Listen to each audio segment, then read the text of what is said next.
Hey there, Harvest Church. I wanted to share with you what we're currently talking about with our breakout students on Wednesday nights. We've been doing Zoom meetings during this time, and we've been talking with them from Romans chapter 12 about the giftings that God has given to the different members of His body.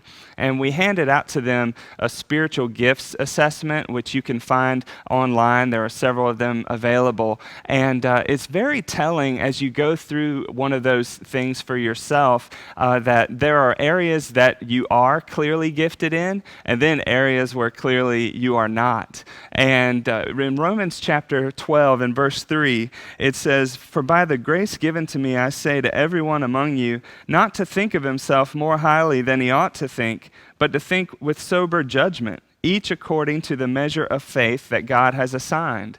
And so it is sobering to look at those areas where you're weak in. It's humbling, but then it's also freeing because you realize that God doesn't expect you to be strong in every area. That's why we have the body. None of us can fly solo.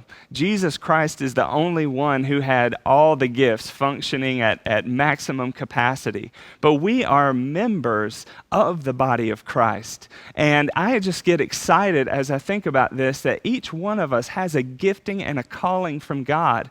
And no, we're all not called to be supermen, but we are called to perform our function within the body and to be united and knit together in love, in the unity of the Spirit, flowing with the head. And just imagine a church where every member is functioning to the capacity that God has called us to, and that we are flowing together in unity. That will be an unstoppable church. That is the church that God is making in you and in me together. And that is the church that the world needs to see. So Harvest Church, I'm excited. God is bringing us to maturity during this time. And I just encourage you to continue to seek Him, abide in Him, submit yourself to God. And there's a grace that comes with that to flow in the gifting that He's called you to perform. God bless you and have a blessed week.